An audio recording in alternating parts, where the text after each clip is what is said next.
Order news laundry के podcast reporters without orders में आपका स्वागत है।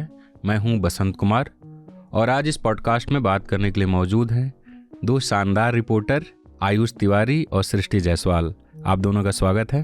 Hello. Thank you and hello.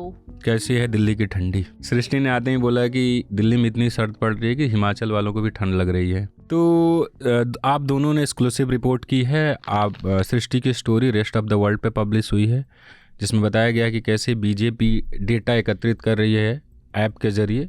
हम उस पर बात करेंगे।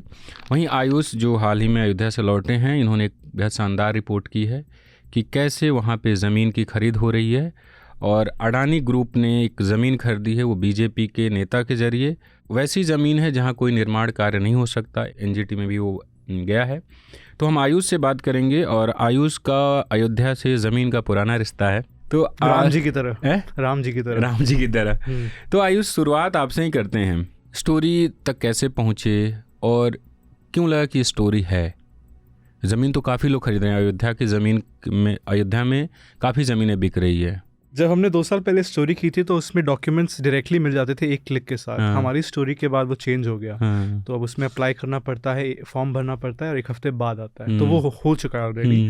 लेकिन जिसने भी वो किया है अच्छा आइडिया है, तो उसको यूज़ करना हम 2 साल पहले सीख गए थे। तो इस बार मैं जब गया था पिछली बार दिसंबर में पहली विजिट पे अयोध्या, तो मैंने काफ़ी खंगाला, जो आसपास गाँव हैं उनके ट्रांजैक्शंस देखे। तो उसी में मुझे एक ये कंपनी का मेंशन मिला, home quest infra space private limited, जिसका एड्रेस था अडानी सेंटर अहमदाबाद। तो फिर वहाँ से बात शुरू हुई और जो कंपनी उसको बेच रही थी वो भी एक मल्टी स्टेट कोऑपरेटिव सोसाइटी है। और जो इंडिया में जो कोऑपरेटिव सोसाइटीज़ होती हैं उनका डिटेल्स निकालना काफ़ी ट्रांसपेरेंट नहीं होता है। प्राइवेट लिमिटेड फर्म तो अपना डॉक्यूमेंट्स फाइल करते हैं, लेकिन जो ऐसी सोसाइटीज़ होती है वो ज़्यादा ट्रांसपेरेंसी प्रोसीजरली उनको नहीं दिखानी पड़ती। तो मेरा बस उस पर शक गया और फिर वहाँ से कहानी शुरू हुई। डिग करा मैंने, कम से कम वो स्टोरी में कम से कम 4-5 हफ्ते लगे और फिर कर दिया। ज़मीन माझा जमथरा की है जी। वो जो आपकी स्टोरी का एआई है, मतलब आर्टिकल इमेज जिसको बोलते हैं, उस पर लिखा हुआ है कि यहाँ किसी प्रकार का निर्माण प्रतिबंधित है या डूब क्षेत्र है। तो वहाँ निर्माण प्रतिबंधित है, फिर भी अडानी ग्रुप ने क्यों खरीदा? ये भी बताइएगा। साथ साथ ये भी बताइएगा कि प्रोसेस क्या रहा। डायरेक्ट तो नहीं खरीदा है, कुछ घुमाव है उसमें, वो थोड़ा बताइएगा। अगर आप अयोध्या में जाएं और अगर आपके पास टाइम मशीन हो और ऐसे करने पे आप टाइम मशीन में 300 साल पहले चले जाएं, तो जो सरयू नदी है वो बाबरी मस्जिद के नीचे से बहती थी। और ओवर द ईयर्स, सालों में सरयू नदी जो है पीछे आती गई। सबसे ज़्यादा उसमें एक प्रोसेस 1990s में हुआ, जब नदी एक वेटलैंड से होके गुजरती थी, अयोध्या से सटा हुआ, और उसके बाद वो और पीछे गई 90 के दशक में। तो काफ़ी ज़मीन, कम से कम 200 हेक्टेयर खाली हो गई, जो पहले नदी में आती थी। तो वहाँ के लोग उस पर कल्टीवेशन करना लोगों ने शुरू किया और उसी एरिया में ये ज़मीन है जहाँ पे अडानी ने ज़मीन खरीदी है। और 2019 में एक महंत है, काफ़ी सीनियर अयोध्या के, भास्कर दास, उन्होंने कंप्लेंट किया अवनीश अवस्थी को, जो सेक्रेटरी हैं और अब ट्रस्ट के मेंबर भी हैं। अवनीश अवस्थी जी।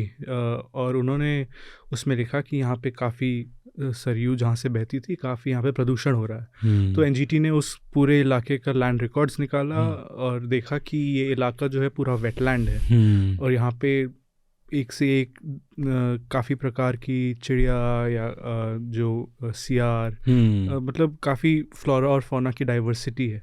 तो ये इकोलॉजिकली सेंसिटिव जोन है। और उन्होंने ये भी कहा कि अंडर लॉ ये पूरी ज़मीन स्टेट गवर्नमेंट की है। अब वो एनजीटी रिपोर्ट आई, उसको हुए तो 2-3 साल हो गया, लेकिन जब वो इन्वेस्टिगेशन चल रही थी तभी एक कंपनी है टाइम सिटी, जो उसी समय पे वहाँ पे उन्होंने ज़मीन खरीदना शुरू किया। और क्योंकि मंदिर के जजमेंट के बाद ये वहाँ पे एक तरह से अफवाह फैली या फैलाई गई, या सरकार अभी भी ऐसा करेगी कि सरकार वहाँ पे ज़मीन खरीदेगी धीरे धीरे। अधिग्रहण। और आपको पता है, अगर आप अयोध्या में आज सरकार आपकी ज़मीन ले तो लोगों को मुआवजा नहीं मिलता है, बहुत कम मिलता है, बहुत कम, कुछ लोगों को बिल्कुल नहीं मिलता है, क्योंकि काफ़ी ज़मीन ये कह के ले जाती है कि नज़ूल की है, सरकार की है। तो लोगों ने सोचा कि अगर इससे अच्छा कि सरकार हमारी ज़मीन ले और हमें कुछ मुआवजा ना मिले तो हम किसी प्राइवेट फर्म को मार्केट वैल्यू से कम ही बेच दें, कुछ तो पैसा मिल जाए। तो लोगों ने ये किया और ये फर्म टाइम सिटी ने ऐसे काफ़ी ज़मीन खरीदा है वहाँ पे, कम से कम 25-26 बीघा, मतलब 6 हेक्टेयर मान लीजिए।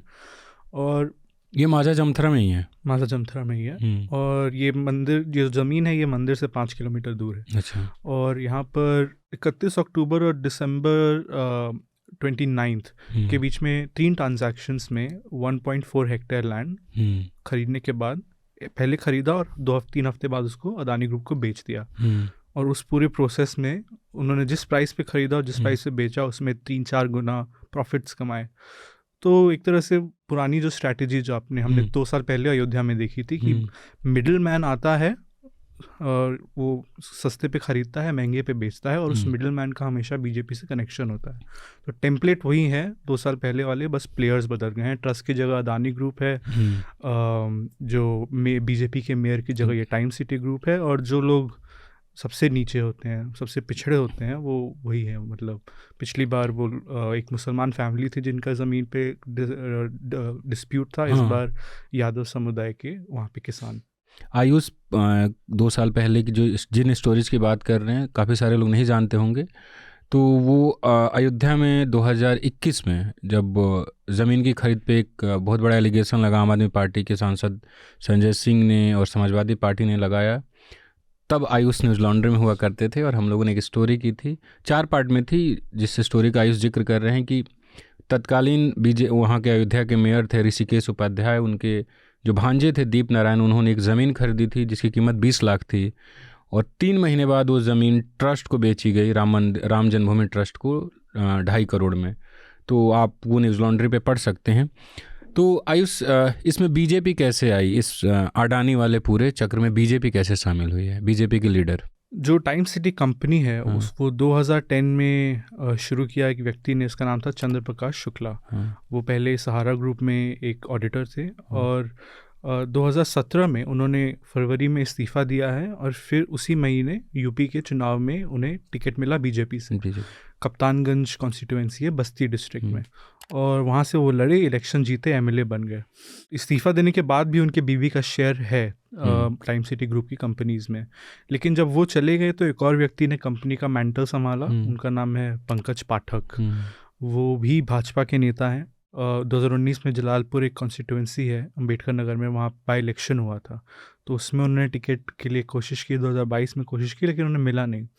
लेकिन इसके बावजूद मैंने काफ़ी लोकल बीजेपी के लोगों से बात की, और उन्होंने मुझे बताया कि पंकज जी ब्रजेश पाठक के काफ़ी करीबी हैं, जो यूपी के डिप्टी चीफ मिनिस्टर हैं। स्वतंत्र देव सिंह के काफ़ी करीबी हैं, जो यूपी के जल शक्ति मिनिस्टर हैं।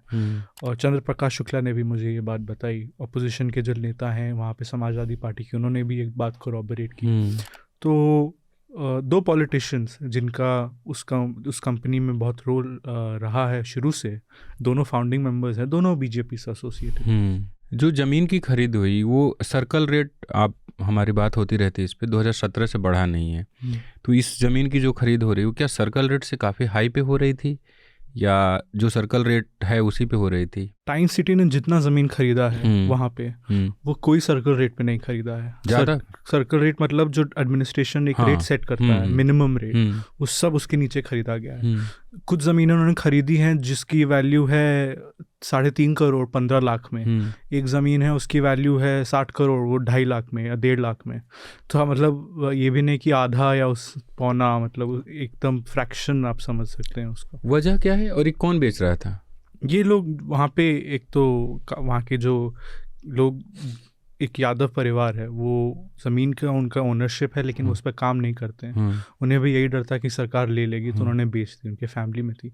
बाकी का ज़मीन वहाँ पे एक राजा डेरा फैमिली है, यूपी में एक रॉयल फैमिली है सुल्तानपुर की, वो ज़मीन वहाँ पे उनकी थी, तो उन्होंने काफ़ी सस्ते में 2018 में ही बेच दिया था टाइम सिटी को।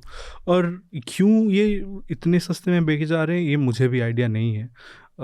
यूजुअली मैंने जितना पता किया, जब सर्कल रेट से इतने नीचे दाम पे बेचा जाता है कुछ, तो सस्पेक्ट होता है, क्योंकि अगर आप 50 लाख की ज़मीन जैसे आप खरीदें मिनिमम, तो आपको टीडीएस भरना पड़ता है, स्टाम्प ड्यूटी देना होता है, स्टैम्प ड्यूटी देना होता है। लेकिन इतने सस्ते खरीदने पे आपको मिनिमम स्टैम्प ड्यूटी देना पड़ता है। एक शुरुआत में आपने जो जिक्र किया कि लोग डर के मारे बेच रहे हैं, तो एक महिला मुझे मिली, मैं जब उस गांव गया और जहाँ पे ये अभिनंदन लोढ़ा ग्रुप ने 25 हेक्टेयर ज़मीन अभी तक खरीदी है। वहाँ कहा जा रहा है कि अमिताभ बच्चन ने ज़मीन कॉन्ट्रैक्ट किया, अभी ख़रीदा नहीं है। खबर चला दी गई कि खरीद लिए, लेकिन ख़रीदा नहीं है, अभी कॉन्ट्रैक्ट हुआ है। तो हाँ, मुझे गांव में जितने लोग भी मिले, जितनों से मैं मिला, कि सबसे ज़्यादा उस गांव में जिस व्यक्ति ने ज़मीन बेची है लोढ़ा ग्रुप को, 81 बिस्वा, वो एक यादव फैमिली है। उसके बाद 39 बिस्वा जिसने बेची वो भी यादव फैमिली है, क्योंकि अयोध्या के आसपास के गांव में यादव मेजोरिटी ज़्यादा है।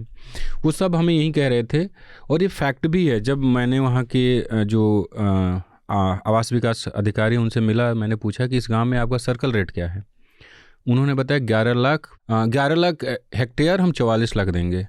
जब मैंने पूरा रेट निकाला तो वो पड़ रहा था 54,000 बिस्वा, और वहीं जो कंपनी है वो 4,15,000 4,50,000 बिस्वा दे रही है। तो लोगों को लग रहा है कि यहाँ फ़ायदा है, तो लोग अपना बेच रहे हैं। और उस गांव में वो जो कंपनी ने, जो सरकार है, उस गांव में 700 एकड़ का नोटिफिकेशन जारी कर दिया है, तो उसको तो आप बेच नहीं सकते। तो लोगों को डर लग रहा है, ये तो नहीं बेच सकते, इधर का बेच दो। तो ये अयोध्या के हालात है कि लोग डर के मारे अपनी ज़मीन वहाँ बेच रहे हैं। इसमें तो आपने अडानी ग्रुप से भी बात की होगी जी। तो अच्छा, ये ज़मीन खरीद कब की गई, ये प्रोसेस कब चला था, 22 या 23 में, कब? ये नवंबर 2023 और दिसंबर 2023। और कितनी ज़मीन है उसका एरिया? 1.4 हेक्टेयर, मतलब 14,000 स्क्वायर मीटर। तो जब अडानी ग्रुप उस ज़मीन पे आप कोई निर्माण कर ही नहीं सकते, जो ऑर्डर में भी है, और आप बता रहे थे कि वहाँ कोई सरकार सीता की कुछ बनाने वाली है, माता सीता के नाम पे, तो खरीद क्यों रहे हैं वैसे अडानी ग्रुप? क्या लगा लोगों से बात करके? हमने अडानी ग्रुप से ये सवाल किया कि आपका इंटेंशन क्या है, आप क्या करेंगे ज़मीन खरीद के। उन्होंने ऐसा बताया नहीं, जबकि जो अडानी प्रॉपर्टीज़ प्राइवेट लिमिटेड है उसमें 300 से ज़्यादा सब्सिडियरी हैं। बेसिकली एक न्यूज़ रिपोर्ट में ये मैंने पढ़ा कि उस ग्रुप की सारी कंपनियां ज़मीन खरीदती हैं, उसके साथ कुछ करती नहीं है, लेकिन उनके पास ये ज़मीन है, इसको दिखा के बैंक से लोन लेती हैं। तो या तो क्या पता शॉर्ट टर्म लोन लेना हो उस ज़मीन पे, लेकिन अयोध्या में ज़मीन इतनी वैल्यूएबल है, या पे उस पर उनका कुछ बनाने का प्लान उन्होंने हमें बताया नहीं, तो हम कह नहीं सकते। ऐसा भी हो सकता है कि उन्हें ये ना भी पता हो कि ये ज़मीन डूब क्षेत्र में है, यहाँ पे निर्माण नहीं हो सकता। तो लेकिन उनका जवाब ये था कि ट्रांजैक्शन सारे लीगल हैं, उन्होंने सर्कल रेट पे ख़रीदा है, तो उसमें कुछ गड़बड़ नहीं है। और अगर उन्होंने कहा हम कुछ निर्माण करेंगे भी, तो हम कानून के दायरे में करेंगे। बाकी सर्कल रेट से महंगा ही बिक रहा है, इनको सर्कल रेट पे कैसे मिल गया? वही, मतलब पूरी मेन स्ट्रीम मीडिया में स्टोरी यह है कि ज़मीन अयोध्या में महंगी है, लेकिन जब आप ग्राउंड पे जाके देखेंगे तो ऐसा कुछ नहीं है, ज़मीन सर्कल रेट से भी नीचे बिक रही है। पर वहाँ सर्कल रेट से महंगी ज़मीनें खरीदी जा रही है। नवंबर में ही 2 ज़मीनों की खरीद हुई है, जो ट्रस्ट ने किया है। ज़मीन की जो सर्कल रेट के हिसाब से उसकी कीमत है 9 करोड़, ट्रस्ट ने पे किया 55 करोड़। उसी ज़मीन से लगा हुआ एक हिस्सा है, तन्वी बंसल ने बेचा है वो ज़मीन, उसका जो सर्कल रेट है 1.69 करोड़ है, वो है 29 करोड़ में। तो ट्रस्ट दे रहा है, हो सकता है इसके पीछे ये वजह हो मेन की स्टाम्प ड्यूटी बचानी है। तो मुझे एक कचहरी में मैं गया था अयोध्या में, तो एक ने बताया कि स्टाम्प ड्यूटी बचाने के लिए लोग सर्कल रेट पे खरीद दिखाते हैं, बाकी पैसे ब्लैक में दिए जाते हैं। तो ये भारत में ज़मीन खरीद का एक बहुत बड़ा सांचा है कि सर्कल रेट का ऑन पेपर दो और बाकी ब्लैक में दो, ताकि स्टाम्प ड्यूटी बच जाए। तो ट्रस्ट ने इतना महंगा ज़मीन क्यों खरीदा है 55 करोड़ में? तो और स्टाम्प ड्यूटी देना पड़ता होगा उनको। हाँ, तो जो 9 करोड़ की ज़मीन 55 करोड़ में क्यों खरीदी? लेकिन वहाँ टेक्निकली कि उधर ज़मीनें महंगी हुई है उस इलाके में, तो बाकी लोग भी जो खरीद कर रहे होंगे वो भी महंगा ही दे रहे होंगे, पर ऑन पेपर नहीं आ रहा हो। ये है मेन वजह। मतलब आपका कहने का मतलब है कि ट्रस्ट ने क्लीन ट्रांजैक्शन किया है। हाँ, क्योंकि ट्रस्ट ब्लैक मनी तो दे नहीं सकता, उसके पास तो सब वाइट ही है, इसीलिए। और बाकी जगह सर्कल पे इसलिए बिका है because there is a probability. हाँ, कह सकते हैं। और मुझे बताया भी 1-2 लोगों ने कि अक्सर ये होता है कि आप सर्कल रेट पे ऑन पेपर दो, बाकी क्योंकि स्टाम्प की पैसे बहुत जो ट्रस्ट ने दूसरी खरीद की है 1.69 करोड़ वाली 29 करोड़ में, उसमें जो स्टाम्प ड्यूटी लगी है वो ज़मीन की सर्कल रेट से ज़्यादा है, 2 करोड़ की है वहाँ स्टाम्प ड्यूटी। तो ज़मीनें महंगी बिकी है अयोध्या में खूब, लेकिन वहीं है कि ऑन पेपर मैक्सिमम ट्रस्ट ने खरीदा है। टॉप 10 जो लास्ट 2023 में स्टाम्प ड्यूटी जिन ज़मीन की खरीद पे मिली है उसमें से 7 ट्रस्ट की है। बसंत, एक सवाल रहेगा मेरा बहुत बेसिक से कि ट्रस्ट का रेवेन्यू सोर्स क्या है? Donations and everything? डोनेशन, बहुत पैसे मिले डोनेशन में। पहले भी वहाँ पे कैंपेन जब लंबे समय से ट्रस्ट BHP पैसे इकट्ठे कर रहे हैं मंदिर के लिए, तो ट्रस्ट के पास बहुत पैसे हैं। बाकी आयुष डिटेल से बताएंगे इसमें। अप्रॉक्सीमेट है कि like what is the ballpark? हमें आई थिंक ऑफिशियल इसकी 3,000 crore is what was collected जब राम मंदिर का जजमेंट आने के बाद दे they took out these mass donation drives which also led to a lot of communal skirmishes, especially in Madhya Pradesh. उस पूरे donation drive में 3,000 करोड़ हमें बताया गया था। और ये 3,000 करोड़ पूरे मंदिर पे लगे, like there has been no particular like outreach, some sort of hospital और some sort of social welfare? That is not their mandate now. That is not the mandate. I'm asking out of curiosity. Like 3,000 crore over a temple. I don't think they are building any. I don't know if they are building anything. अभी तक तो ऐसी जानकारी में नहीं। बहुत सारे लोगों को जब शिफ्ट किया गया मंदिर के आसपास से, तो उन लोगों को बसाने के लिए भी ज़मीनें खरीदी गई थी। मंदिर के आसपास बहुत सारे जो पुराने मंदिर थे या महंतों के घर थे, उसको लिया गया है मंदिर के आसपास थोड़ा सा स्पेस लेने के लिए, उनको पैसे दिए गए हैं। और कई बार 2 करोड़ की ज़मीन 18 करोड़ में खरीदी भी गई है। ये भी हुआ है। तो ट्रस्ट क्या कर रहा है, इतने पैसे खर्च कर रहे हो, तो ट्रस्ट ही जवाब देगा। तो अडानी ग्रुप से यही आया कि हमने सब कुछ क्लीन किया है। आयुष, आप काफ़ी ज़्यादा अयोध्या में रहे हैं। एक स्टोरी तो जिसमें हमने बात की डिटेल में, आपकी इसके अलावा कई स्टोरी आई। आपकी पहली जो स्टोरी थी वो काफ़ी इंटरेस्टिंग थी और उसमें काफ़ी लोगों की कहानियाँ आई थी कि लोगों की ज़मीनें ले जा रही है, नजूल बता के लिया जा रहा है। जब मैं कचहरी गया था तो मुझे उन्होंने बताया, एक ऑफिसर ने, कि 8 से 10%, 20% जो खरीद हो रही है वो बाहर के लोग खरीद रहे हैं, गुजरात के लोग खरीद रहे हैं, मुंबई के, मैंने जिसका जिक्र आप कर रहे थे जिस पोर्टल का, उस पर मैंने चेक किया, दिल्ली के लोग खरीद रहे हैं और गाँव के गाँव बिक रहे हैं, कुछ आवास विकास खरीद रहा है। तो अयोध्या शहर की बात करें तो अयोध्या कितना बचेगा, आपको लगता है, जिस तरीके से डेवलपमेंट हो रहा है? देखिए, अब वो अयोध्या वासियों का जवाब देना है। मैं क्या कह सकता हूँ, मेरा कुछ अयोध्या से जुड़ाव नहीं है, लेकिन शहर जैसे पहला था, मतलब उसका विकास हो गया है, रोड चौड़ी हो गई है, दुकानें काफ़ी खूबसूरत लग रही है, लेकिन फिर भी मुझे लगता है पहले जो शहर था 2019 तक, वो काफ़ी खूबसूरत था। उत्तर प्रदेश में एक ही शहर था जो देखने लायक था, वो अयोध्या था। अब काफ़ी लोगों ने मुझे ये भी बोला, महंतों ने जिनसे मैं बात की, जो वहाँ पे सालों से महंत हैं और उनके मंदिर हैं, कि उनको भी इस बात की चिंता है कि वहाँ पे शहर का एक तरह से धार्मिक परिवर्तन नहीं हो रहा है, वो राजनीतिक परिवर्तन हो रहा है या आधुनिक परिवर्तन हो रहा है। जो लोग राम को मानते हैं या धर्म को मानते हैं, शायद उन्हें सोचना चाहिए कि बहुत पुरानी नगरी है, अब उसमें आसपास के लोग ज़मीन खरीदेंगे और रियल एस्टेट पे इतना बड़ा डील होगा, तो और स्पेशली इन्वायरमेंटली सेंसिटिव लैंड पे जो सरयू जी के आसपास होता है, तो उसके क्या कॉन्सिक्वेंसेस होंगे। जो अभिनंदन लोढ़ा वालों ने खरीद की है, वो भी सरयू के पास ही है, बहुत दूर नहीं है जी, वो भी इलाका। और जहाँ तक आपने बात किया लोगों को सोचना चाहिए, तो मैं 22 तक उधर था। 22 की शाम को, जिस दिन मंदिर में प्राण प्रतिष्ठा हुई, उस शाम को, रात को 10-11 बजे हम लोगों से बात कर रहे थे ऐसे ही कि अब तो काफ़ी लोग आ रहे थे, मतलब सड़कों पे लोग ही लोग थे शाम के समय में। तो मैं ऐसे ही, एक दुकानदार हैं, उनसे पूछा कि अब तो आप लोगों की बिक्री बढ़ जाएगी। तो बोला मेरी 3 दुकान हुआ करती थी, वो श्रृंगार मार्केट है ना, हनुमानगढ़ी से थोड़ा आगे बढ़ने पे, लता मंगेशकर चौक की तरफ, 3 दुकानें हुआ करती थी, 2 दुकानें टूट गई, 1 बची हुई है, वो छोटी हो गई। मेरी जब दुकान टूटी तो मुझे सरकार ने 18 लाख का मुआवजा दिया। दुकान अपनी थी, मतलब ज़मीन अपनी थी, दुकान टूटी तो 18 लाख का मुआवजा दिया। अब सरकार उन्हें जो ज़मीन दुकान दे रही है, उसके बदले वो टेढ़ी बाज़ार पे दे रही है और मांग रही है 25 लाख 30 लाख। और वो देखो, जो हनुमानगढ़ी से आगे, वो काफ़ी इंपॉर्टेंट जगह है, जो घूमने वाले लोग आएंगे उधर खरीद करेंगे, यहाँ कौन खरीदेगा?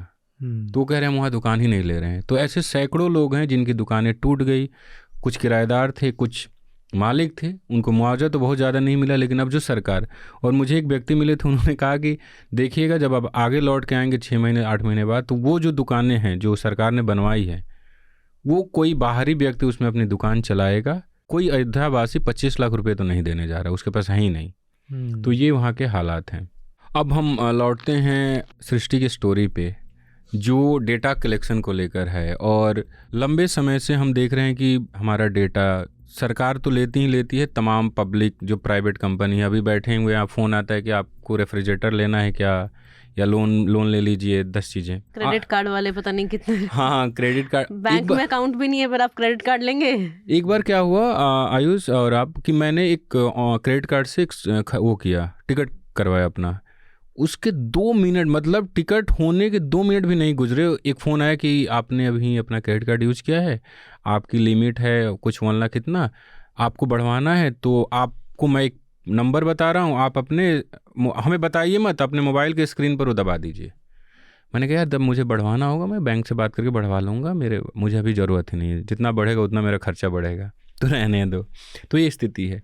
लेकिन जो आपकी स्टोरी है, इसमें कोई प्राइवेट कंपनी नहीं है, जो पार्टी अभी सरकार में वो डेटा एकत्रित प्राइवेट कंपनी भी है इसमें, पार्टी उसके जरिए उसके तो सरकार है, एक पॉलिटिकल पार्टी है और एक प्राइवेट कंपनी भी है involve. So it's a nexus because of course एक जैसा कि आप बता रहे हैं कि ये जो डाटा कलेक्ट हो रहा है, डाटा तरह तरह का कलेक्ट होता है। मतलब आपका नाम, फ़ोन नंबर, आपकी डिटेल, वो इतनी वैल्यूएबल है कि वो एक प्राइवेट कंपनी के भी काम की है, वो सरकार के भी काम की है, वो पॉलिटिकल पार्टी के भी काम की है, एक एजुकेशनल इंस्टीट्यूट के भी काम की है, वो बैंक के भी काम की है। वही एक सेम डाटा है जो डिफरेंट पार्टीज डिफरेंट तरीके से यूज़ करती हैं।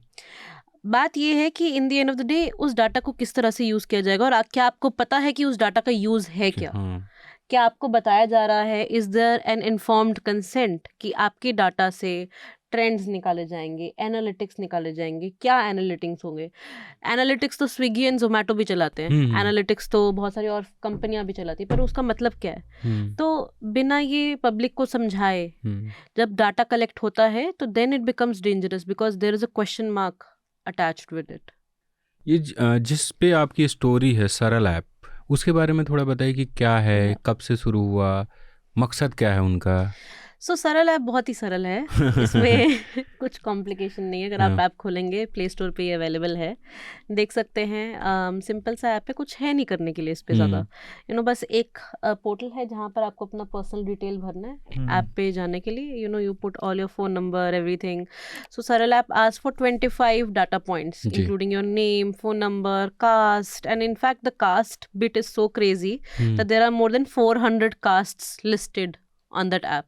कि आपका, अच्छा आप इस कास्ट से हैं, आप अपना चूज कर सकते हैं। मतलब इमेजिन द डेप्थ, हाँ imagine the depth of the data collection. आप पांडे हैं तो कौन वाले पांडे? हाँ कौन से वाले पांडे? मिश्रा जी है तो कौन से वाले? तो हर एक जो है वो ऐड किया गया है। इनफैक्ट अगर आप सिख हैं तो भी आप अपना बैकग्राउंड बताइए, और अगर आप कुछ भी नहीं है तो वो भी लिख सकते हैं। मतलब सब तरह के ऑप्शंस अवेलेबल हैं। आपका वोटर आईडी नंबर चाहिए उनको, आपका साथ में प्रोफेशनल डिटेल्स चाहिए। वोटर आईडी नंबर भी? यस। उसके बाद आपका प्रोफेशनल डिटेल्स भी, कि आपने कॉलेज कहाँ से किया है, कब खत्म हुआ, कौन सी फील्ड में है, क्या है, एक ही कॉलेज किया कि उसके अलावा और कहीं भी पढ़े हैं, स्कूल कहाँ से किया, एजुकेशन के बाद आपका प्रोफेशन क्या है, कहाँ पे करते, किस कंपनी का नाम है। मतलब आपके बारे में जो भी आपको आइडेंटिफाई करने के लिए चीज़ है वो ऐप मांग रही है, साथ में आपका फोटोग्राफ भी। तो अब इस ऐप से एक यूज़र की प्रोफाइल बन रही है कि जिसने ये ऐप डाउनलोड करा है, जिसने अपना प्रोफाइल भरा है, वो पता है कि ये फलाना वोटर कौन है। पहले तो ये ऐप बीजेपी के वर्करों के लिए स्टार्ट हुई, पर धीरे धीरे बीजेपी के वर्कर्स इसको आगे भी लेते जाए। और अप्रॉक्सीमेटली 1 साल पहले, बिफोर 2014 इलेक्शन, उससे 1 साल पहले ये पर्टिकुलर ऐप जो है वो शुरू हो गया। तो there are 3 phases. So first is data collection, then data analysis, and then using that data to target and strategize. So I think as of now data analysis might be going on, and strategy will see around the election that what happens. अभी तक ये लोग कितने लोगों का data ले चुके हैं, कोई आंकड़ा है? देखिए आंकड़ा तो बीजेपी ही बता सकती है। कुछ चुने आंकड़े मैंने स्टोरी में डाले हुए हैं। Before this app was available on Play Store, I got this app as a APK from my sources. तो यानी वो प्ले स्टोर में एग्जैक्ट नंबर नहीं रिफ्लेक्ट करेगा कि कितने लोगों के पास ये ऐप है, बिकॉज व्हाट्सएप ग्रुप्स में बहुत बार ये ऐप भेजी गई है कि लोगों को बोल के कि आप इसको डाउनलोड कर लीजिए। और हमारे देश में आपको पता है कि डिजिटल लिटरेसी इतनी नहीं है, अवेयरनेस नहीं है, लोगों को अगर आप बोलते हैं कि ऐप डाउनलोड कर लीजिए तो कर लेंगे। सिमिलरली बहुत मैंने स्टोरी में भी ये डाला गया है कि किस तरीके से ये ऐप जो है आयुष्मान भारत कार्ड या फिर वोटर ID कार्ड, उसके साथ साथ बोला जा रहा है कि आप इसको भी ले लीजिए, साथ में रजिस्ट्रेशन कैंप्स लगाए जा रहे हैं। So at this point of time we can only give a ballpark number according to play store, more than 2 million downloads have taken place and that's only Play Store data, but definitely इससे ज़्यादा ही number है because only BJP can tell how many downloads have been there so far और how many people are actually using it. ये जो सरल app है, आपने कहा कि ये शुरुआत हुआ था बीजेपी के जो मेंबर्स हैं उनके डिटेल्स के लिए, पर अपने मेंबर्स का डिटेल्स वो लोग ले रहे थे, और कब ये टारगेट किया गया और क्या ये 2024 इलेक्शन के लिए किया जा रहा है? सबसे पहले जो सरल ऐप हुआ वो मध्य प्रदेश में आया, जितना मैंने देखा है इसका, तो मध्य प्रदेश के बाद ये धीरे धीरे बाकी के स्टेट्स में भी आएगा। मध्य प्रदेश में एक लोकलाइज वर्जन ऑफ सरल ऐप संगठन ऐप भी लॉन्च किया गया इलेक्शन से अप्रॉक्सीमेटली 7-8 महीने पहले, एंड इलेक्शंस में इसका काफ़ी भयंकर यूज़ रहा, जिसमें बीजेपी के जो सांसद रहे हैं और जो भी पार्लियामेंटेरियंस रहे हैं बीजेपी के, चाहे वो लोकसभा के हों चाहे वो राज्यसभा के हों और या फिर विधानसभा के रहे हों, सबको टारगेट दिया गया था कि आपको इतने इतने लोगों का डाटा भरना है, इतने इतने बूथों का डाटा भरना है, इतने लोगों से डाउनलोड करवाना है। तो इन सब चीज़ों से एक काफ़ी बड़ा डाटाबेस तैयार हो गया। उस डाटाबेस के हिसाब से टारगेटिंग किया गया वोटर्स का कि देखिए आप जिस तरीके से, सिमिलरली 2024 इलेक्शंस में देखा जाएगा कि किस तरीके से वो डाटा को इस्तेमाल करते हैं। बट एक चीज़ मैं इसमें कहना चाहूँगी कि इसमें एक प्राइवेट कंपनी इन्वॉल्व है जिसका नाम है Jarvis consultancy. Jarvis consultancy Mumbai में एक फर्म है जिसने बीजेपी के लिए 2019 के इलेक्शन में भी वोटर टारगेटिंग की थी। दे हैड कॉल सेंटर्स जहाँ से they called multiple voters and in multiple languages, and that was quite evident, and BJP counts this as one of their successes in 2019 elections. इस बार Jarvis consultancy ने उसको ramp up किया है। पिछली बार I think 19,000 something लोग थे, but the exact data is available in the story. और इस बार तकरीबन 20,000 लोगों को इन्होंने हायर किया 24 आवर शिफ्ट के लिए, ताकि लोगों को कॉल करें in multiple languages, talk to them, to promote them based on the personal data. Mister Amit Malviya जो बीजेपी IT सेल के हेड हैं, उन्होंने सरल ऐप को इलेक्शन विनिंग मशीन कहा है। दे से दैट सरल app is an election winning machine. कोई लाइटली नहीं ले सकता इन शब्दों को, स्पेशली जब वो बीजेपी IT सेल के हेड से आ रही हूँ। अभी देखिए कि ये तो बीजेपी की बात कर रहे हैं हम लोग। स्वराज जो प्रशांत किशोर बिहार में चलाते हैं, एक बार मैंने क्या किया कि शुरू में जब उनका आया था तो मैंने ऐसे ही देखते देखते फॉर्म भर दिया था। और मुझे हर 2 महीने बाद फ़ोन आता है कि आज प्रशांत किशोर जी इस जगह जाएंगे, आप वहाँ आइए, उनसे मिलिए, भविष्य के नेता बनिए टाइप से। आप जो हमारे लिसनर हैं उनको ये बता सकती हैं, क्योंकि इसमें से बहुत सारे लोग होंगे जिन तक ये लोग पहुंचते होंगे कि ऐप आप डाउनलोड करिए, या एक पुरानी परंपरा रही कि कागज़ पे सब कुछ भरवा लिया जाता है कि डिटेल वोटेल। ये कितना खतरनाक हो सकता है? मतलब कितना खतरनाक तो नहीं होगा, कितना उनको इम्पैक्ट करेगा, कैसे इम्पैक्ट करेगा? बसंत आपको एक सिंपल से एग्जांपल से बताती हूँ। इसके लिए थोड़ा सा आपको कंसेप्चुअल अंडरस्टैंडिंग भी चाहिए कि अभी रिसेंटली अशोका यूनिवर्सिटी के एक प्रोफेसर हैं सब्यसाची दास, उनका एक रिसर्च पेपर आया था, जिस रिसर्च पेपर में उन्होंने इंडियन इलेक्शन को स्टडी किया था, पिछले कुछ एक इलेक्शंस को स्टडी किया। तो 2019 में उन्होंने एक ट्रेंड पाया which was unusual for them. He found that जितनी भी क्लोजली कंटेस्टेड सीट्स थी वहाँ पर बीजेपी काफ़ी हाई नंबर से जीती थी, which is not explained by chance / statistics. So closely contested seat है, मतलब 50% चांस है कि कोई भी पॉलिटिकल पार्टी जीत सकती है। तो उसमें एक प्रोबेबल रहेगा कि हाँ 50% एक पॉलिटिकल पार्टी जीती, 50% दूसरी। चलो मान लेते हैं कि 60-70%, but BJP von N overwhelming share of that those closely contested seats. तो उस पे सब्यसाची दास ने ये कंक्लूड किया कि it is only possible because of 2 reasons. या तो ये है कि they are precisely controlling the situations in these closely contested situation, जहाँ पे ये मतलब है कि वो टारगेटेड कैंपेनिंग कर रहे हैं, उन्होंने अपना कैंपेनिंग रैम्प अप कर लिया, they know the situation very well and then that is how they are doing. Second is electoral manipulation, and electoral manipulation can happen in multiple ways, जैसे दारू पिला दी लोगों को, वोटिंग स्लो डाउन कर दी, कहीं पे वोटिंग तेज कर दी। So all these things are possible when you know your electorate, when you know who your voter is. This particular app actually allows you to know who your voter is. ये आपको बताती है किस तरह से। अब मैं आपको इसका एग्जांपल देती हूँ कि किस तरह से ये ऐप बताती है। Every month prime minister Modi host मन की बात शो। हर एक कॉन्स्टिट्यूएंसी में, हर एक बूथ में मन की बात दिखाया जाता है। एक स्क्रीनिंग ऑर्गेनाइज की जाती है, तो वहाँ पे बीजेपी वर्कर्स लोगों को इनवाइट करते हैं कि आप आइए, आप सुनिए प्राइम मिनिस्टर की बात। तब तक ठीक है। वहाँ पर आके लोगों से सरल ऐप डाउनलोड करवाया जाता है। सरल ऐप पे फिर बोलते हैं कि आप अपनी फ़ोटो डालिए कि आप इसको सुन रहे हैं। लोगों से मैंने बात की, उन्होंने बोला कि हम इसलिए डालते हैं बिकॉज हम चाहते हैं कि प्राइम मिनिस्टर को पता चले कि हम उनका ऐप सुन रहे हैं। But using that data, using AI algorithm, they scan faces, they look at that and they calculate how many people are actually attending this particular event. And then they correspond that data with booth, कि इस booth number के, इस constituency number में, इस booth में इतने लोग आए हैं। With that they get a very precise data on a booth level कि एक पर्टिकुलर बूथ में कितने लोग इंटरेक्ट कर रहे हैं। And they don't just do it for मन की बात जो हर महीने होता है, बट हर एक तरह का गवर्नमेंट प्रोग्राम। जैसे अभी भी अयोध्या को लेकर स्पेशल स्वच्छ भारत अभियान चलाया था, जिसमें मंदिरों की क्लीनिंग होनी थी। तो उसका आप फोटो चढ़ाइए कि आप मंदिर जाके फोटो में जाके क्लीन कर रहे हैं, फोटो चढ़ाते हुए आपको अपना बूथ नंबर और कॉन्स्टिट्यूएंसी नेम डालना है। तो उन्हें ये पता लग रहा है कि कितना % वोटर जो है उनके साथ एंगेज कर रहा है, तो उनसे उनको परसीव्ड वोटर मिल जाएगा। हर बूथ में उनको ये पता लग जाएगा कि इतना फलाना वोटर है जो पार्टिसिपेट कर रहा है, इतना फलाना वोटर जो है नहीं पार्टिसिपेट कर रहा। सो उससे and along with the identity that they get from the Saral app, because वो सारा डाटा कलेक्ट करते हैं, तो they know who is interacting. So this gives out a perceived voter कि ये फलाना बंदा हमारा वोटर है definitely. With that particular bit they can actually lead to, you know, अगर उनको पता लगे कि हाँ ये पर्टिकुलर बूथ है, यहाँ पे बस 10% एंगेजमेंट है, अच्छा, तो फिर उसके बेसिस पे दे लेबल द बूथ कि ये बूथ जो है कहाँ कितना काम करना है। तो उसमें वो 4 कैटेगरीज में बूथ को क्लासिफाई करते हैं।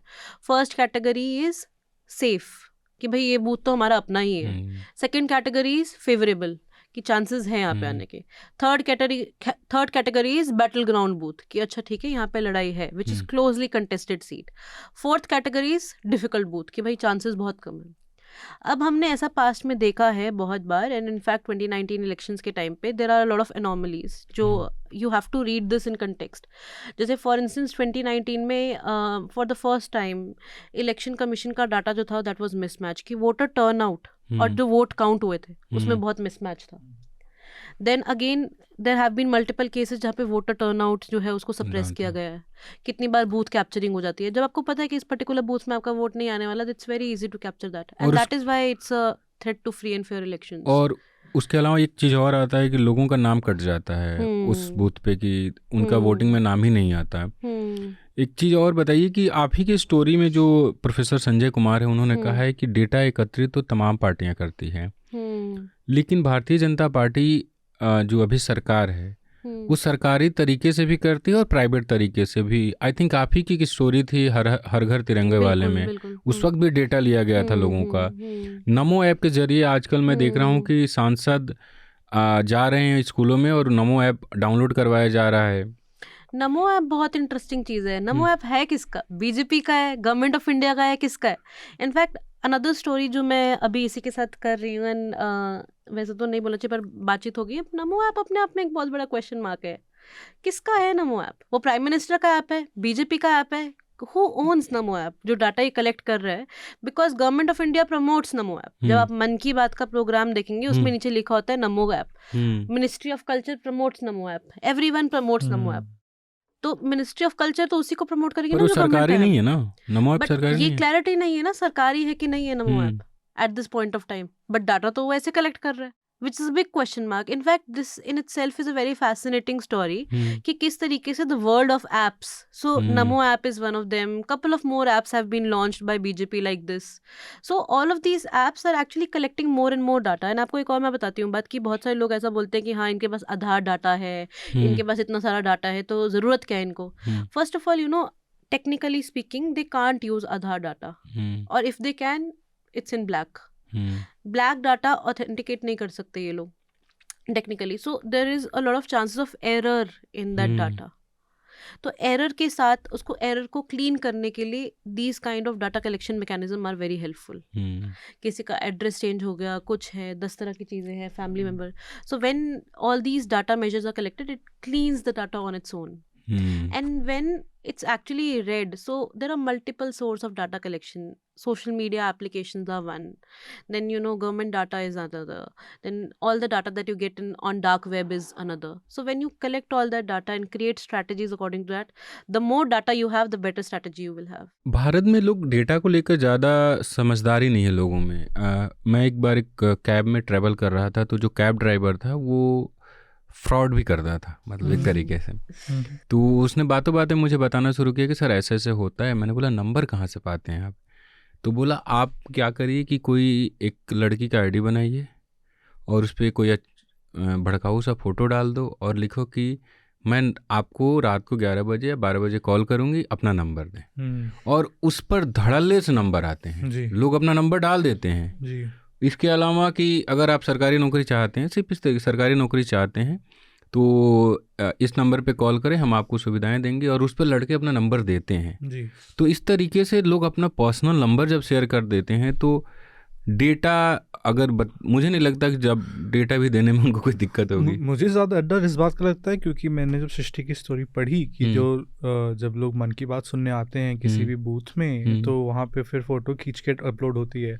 मतलब आपके पास एक तरह से पोटेंशियली अगर कोई कंपनी डेटा स्क्रैप करके उसको फेशियल रिकग्निशन टेक में यूज़ करना चाहे तो वो उसके लिए मिसयूज़ हो सकता है. भारत सरकार करे या ना करे वो नहीं, लेकिन अगर आपका डेटा फॉर इंस्टेंस प्रोटेक्टेड नहीं है, और हमारे देश में प्रेसिडेंट्स नहीं है ऐसे कि मैं कॉन्फिडेंट फील करूं कि डेटा प्रोटेक्टेड है. लीक्स होते ही रहते हैं. As of now data protection act जो है वो पार्लियामेंट से पास तो हो गया पर एप्लीकेबल नहीं है. वो नहीं है, हमारे देश में कोई लॉ नहीं है अभी करंटली.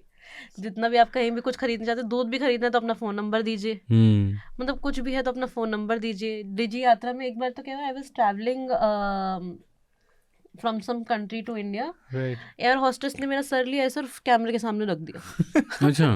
लाइक बताओ.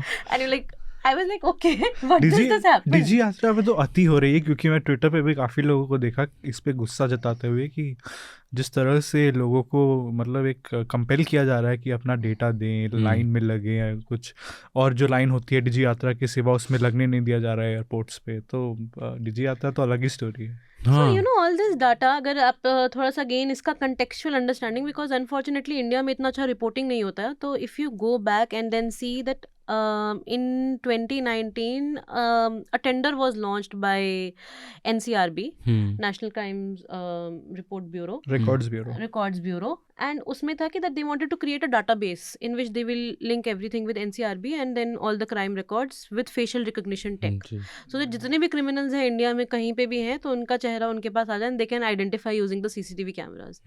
ये होगी इक्वेशन नंबर 1. इक्वेशन नंबर 2, अभी रिसेंटली रिपोर्ट आई थी एक, I think it was done by NLU students or I don't know. So that report was basically 144 जो लगता है ना for curfew and everything. So under 144 there are a wide range of instructions that police can give to general public. So under 144 in Delhi particularly, these instructions have been launched that हर एक market में आपको CCTV mandatory है लगाना. अच्छा. हर दुकान को CCTV mandatory है लगाना और उसका फुटेज शेयर करना भी मैंडेटरी है सरकार के साथ. सो अगेन ये सारी चीजें सब लोग साथ में नहीं देखते हैं. जब when they actually start looking it all together, for instance Ayodhya में, काशी विश्वनाथ में, तिरुपति बालाजी में फेशियल रिकॉग्निशन टेक स्टार्ट हो गया है to test you know like how many devotees are coming. Attendance facial recognition tech के थ्रू हो रहा है. You know when all of this is clubbed together it becomes a more, it's a testing ground for surveillance state. गलत क्या है, अगर थोड़ा अगर बताएं 2 चीज़ों में आप गलत बताइए कि सर ये मैं एक बहुत अच्छा इंटरेस्टिंग सबको हाँ। स्टोरी देती हूँ, ठीक है। इसमें आई थिंक बिकॉज लोगों को समझाना बहुत मुश्किल होता है गलत क्या, बिकॉज लोगों को मेरे को कैसे इम्पैक्ट हाँ, कर रहा है डेटा मैं मेरा बता चला गया, मैं क्या करता हूँ, सरकार मैं जानेगी आपको तो क्या बहुत कर अच्छा लेगी। एग्जांपल देती हूँ। आपको याद है वो स्टोरी अभी रिसेंटली बहुत ही इंटरेस्टिंग स्टोरी था, आई थिंक 2022 या 2023 में be there was this couple, Pakistani woman and Indian man, Hindu man, they met while playing PUBG हाँ ऑनलाइन। हाँ, तो पबजी खेलते खेलते दोनों को प्यार हो गया। आप फिर कैसे भूल सकते हैं सीमा। नहीं वो सीमा हैदर वाला नहीं है, हाँ, ये डिफरेंट केस है। अच्छा, तो ये डिफरेंट केस है, तो उसमें आई थिंक काफी लोगों को हो रहा है इस तरह से प्यार। हाँ, so you know they fail in love. तो लड़की नेपाल के थ्रू होते होते इंडिया आ गई and they got married here and they started living in Bangalore. तो बैंगलोर में उनकी अच्छी सुखी जीवन चल रहा, they were you know nice couple, very everything is good. फिर आता है G20। तो G20 के टाइम पर surveillance starts as the matter of security and you know they want to see कि if there is any interference. So there were some meeting scheduled in Bangalore. तो G20 के लिए मीटिंग शेड्यूल हुई थी उस time पे। They started intercepting phone calls of everyone including WhatsApp calls. So WhatsApp Meta data share करती है, तो व्हाट्सएप कॉल पे आप क्या बात कर रहे हैं ये पता नहीं चलता, बट व्हाट्सएप पे आप किसको फोन कर रहे हैं, कहाँ फोन लग रहा है, कितनी देर बात हो रही है, वो सब शेयर होता है। तो दे स्टार्टेड नोटिसिंग एन एनॉमलिटी। एक मास डाटा में उन्होंने ये चीज नोटिस करी कि बैंगलोर से रोज पाकिस्तान कॉल जाता है। अच्छा, रोज पाकिस्तान कॉल जाता है बिकॉज अपने घर फोन करती थी लेडी, पूछने के लिए कि क्या चल रहा है, हाल चाल, मम्मी से बात करनी है हमें। तो रोज फोन जा रहा है। तो उन्होंने नोट किया दिल्ली में बैठकर कि अच्छा ऐसा चल रहा है। उन्हें नहीं पता कि ऐसा कोई लव स्टोरी चल रही है यहाँ पे, इंडिया में शादी होगी, लाइफ अच्छी चल रही है। उन्होंने बोला अच्छा रोज पाकिस्तान फोन कर रहा है। उन्होंने लोकल पुलिस को बता दिया, आप जाके चेक करके आओ क्या चल रहा है। लोकल पुलिस गई, उन्हें पता लग गया कि यार ये तो एक लेडी आई हुई इस तरह से, इनकी तो शादी हो गई, everything, and the woman was reported. The moral of the story is कि जितना ज़्यादा मास डाटा कलेक्ट होगा उतना ज़्यादा टारगेट करना आसान रहेगा। उस लड़की को जो बैंगलोर में बैठी है, जिसका कोई नामो निशान नहीं है, जो अदरवाइज नहीं पकड़ी जाएगी, जस्ट बिकॉज वो व्हाट्सएप पे कॉल करती थी अपने पेरेंट्स को पाकिस्तान में, शी गॉट कॉट। तो एंड सो जो डाटा कलेक्शन हो रहा है ना, आपको लगता है कि अच्छा मेरे साथ तो मिलियन ऑफ लोगों का हो रहा है, मिलियन ऑफ लोगों में आपको ढूंढना बहुत आसान है, क्योंकि जितने ज्यादा मिलियन का डाटा कलेक्ट होगा ना उतना आपका आसान होगा, because they create algorithms which identify. जैसे ही आप हल्का सा मतलब कुछ दिखाएंगे ना कि हाँ अच्छा आपका बिहेवियर नॉर्मल बिहेवियर नहीं लग रहा उनको, यू विल गेट कॉट। तो अगर आप मोदी सरकार के समर्थक हैं या भाजपा के समर्थक हैं, तो ऐसे सोचिए कि भले आज की सरकार उस डेटा को कलेक्ट कर रही है, लेकिन कल अगर कांग्रेस की सरकार आई तो वो आपके भाजपाई होने पर आपको इसी डेटा को यूज़ करके टारगेट कर सकती है। बिल्कुल बिल्कुल, एंड आई एग्री, बिकॉज जो ये जिस सिस्टम का यूज़ करके इस पाकिस्तानी वुमेन को कॉट किया गया था, इट्स एक्चुअली कांग्रेस का सिस्टम। जो नेत्रा, पता है ना आपको, नेत्रा ऐप जो है जो बनाया गया था, so it was started after I think by mister P Chidambaram. He was the person who actually envisioned it. I'm not correct, one must look back into he the started facts. a lot of things.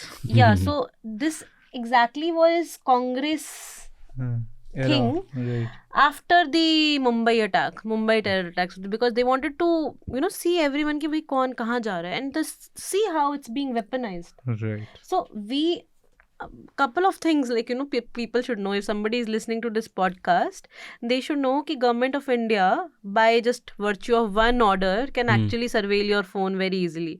So always use encrypted modes. आपके phone पे आप क्या browse करते हैं, कौन से porn star को देखते हैं, क्या है क्या नहीं है, वो सब एक ऑर्डर से निकल सकता है। उसके लिए पेगासस की जरूरत नहीं है, ठीक है। गूगल भी तो बता देता है यार, कुछ भी अगर गूगल बताता है, आई एग्री, पर गूगल को आपको लिख के देना पड़ेगा ना। गूगल फिर अपने टाइम पे नेगोशिएट कर सकता है कि मैं बताऊंगा नहीं बताऊंगा, कोर्ट का ऑर्डर लेकर आओ। यहाँ पे कोर्ट के ऑर्डर की जरूरत नहीं, सेक्रेटरी लेवल का ऑर्डर आएगा कि फलाना बंदा है, हमें लग रहा है कि भाई ये कोई क्राइम कर सकता है, हमें पता नहीं कि क्राइम करेगा, हमें लग रहा है, वो आपका एक ऑर्डर निकालेंगे और आपको बताएंगे भी नहीं। You are not required to be intimidated, आपका पूरा डाटा। तो it's not just call records, कि आपके सिम कार्ड पे जो भी डाटा आ रहा है या जा रहा है, इंक्लूडिंग कॉल रिकॉर्ड जो आप ब्राउज कर रहे हैं, everything they can actually look into and they can make a record. So a tip for everyone कि ब्राउजर्स पे एक मोड होता है HTTPS मोड, उसको ऑन कर दीजिए, बिकॉज उससे फिर एनक्रिप्टेड हो जाता है आपका डाटा। तो अगर आप ब्राउज कर रहे हैं तो उनको नहीं पता लगेगा आप क्या ब्राउज कर रहे हो, एनोनिमाइज हो जाएगा। सृष्टि, जो हमारे दर्शक हैं उनको एक चीज़ आप ये भी बताइए, क्योंकि आप डेटा पे काफ़ी काम करती हैं, कि ऐसे अगर कोई आता है, क्योंकि बहुत सारे लोग, अभी चुनाव आने वाला है, ग्राउंड पे उतर गए होंगे, एक कागज़ में एक पीछे लिखा होगा कि आप किसको वोट करेंगे, क्या आपकी परेशानी है, नंबर बताइए, क्या करते हैं, उम्र क्या है। इनको डेटा देना चाहिए नहीं देना चाहिए? अगर वो दे रहे हैं, आपने हल्का फुल्का मतलब जिक्र किया कि क्या नुकसान हो सकता है कहानी के जरिए, पर उनको देना चाहिए ये नहीं देना चाहिए? नहीं बसंत, आप मुझे बताइए कि अगर आपके घर पे कल को कोई अननोन पर्सन आया, आपसे बोला आपका कास्ट क्या है, हाँ, आप उसको बताएंगे? आप बोलेंगे भाई क्यों पूछ रहे हो तुम मेरे से मेरा कास्ट? मेरे घर पे आके कोई बोले कि आप कौन से कॉलेज में पढ़े हैं, कहाँ से पढ़े हैं, क्या है, मैं बताऊंगी? मैं नहीं बताऊंगी। मैंने कहा what is your business? This is the question you should ask. What is your business in asking me about it? तुम्हारा क्या मतलब है, तुम्हें क्यों बताऊं मैं? But people are polite, people are nice, they think यार सब, यार द थिंग इज कि इंडियंस आर वेरी इनोसेंट यार, they think of it everything in good faith. उनको विश्वास है, उनको गुड फेथ है। उन्हें तो अभी तक हमारे जर्नलिस्ट्स के ऊपर विश्वास है। सो यार I think they are naive. मुझे उनके लिए बहुत दया आती है अपने लोगों के लिए। पर वही है कि डेटा को लेकर अभी बहुत ज़्यादा जागरूकता है भी नहीं अपने यहाँ। तो ये सृष्टि की जो स्टोरी है आप रेस्ट ऑफ द वर्ल्ड पे पढ़ सकती हैं। ये स्टोरी डिजिटल विटनेस लैब और AI accountability network police the centre के सहयोग से की गई है रेस्ट ऑफ वर्ल्ड के लिए। तो ये रही आज की स्टोरी। डेटा का ख्याल रखें अपने, किसी को जल्दी कोई नंबर या कोई जानकारी साझा ना करें। आयुष की स्टोरी आप स्क्रॉल पे पढ़ सकते हैं, इन्वेस्टिगेशन है और काफ़ी मेहनत की गई है। तो इसी के साथ हम अपने पॉडकास्ट के आखिरी चरण में हैं, जहां हम जो भी मेहमान होते हैं उनसे रिकमेंडेशन जानते हैं। तो कुछ रिकमेंडेशन बताएं। आई थिंक इस टाइम पर स्पेशली जो अभी समय चल रहा है, बहुत ही ट्रांसफॉर्मेशन का समय, और ऑनेस्टली देश बदल रहा है। तो इस समय मुझे फैज़ अहमद फैज़ में बहुत सुकून मिलता है। तो मैं रिकमेंड करूँगी फैज़ अहमद फैज़। हम देखेंगे, उन्हीं का है ना? बिल्कुल बिल्कुल, हम देखेंगे। उसके अलावा बहुत बहुत अच्छा लिखा उन्होंने। तो मुझे लगता है कि you know despite the fact that he is from Pakistan, so relevant for India today, so relevant. पिछले दिनों फैज़ अहमद फैज़ का लिखा हुआ गाने के कारण काफ़ी विवाद भी हुआ, जबकि होना नहीं चाहिए था। IIT कानपुर में एक कमेटी बैठाई गई उनके हम देखेंगे को स्टडी करने के लिए।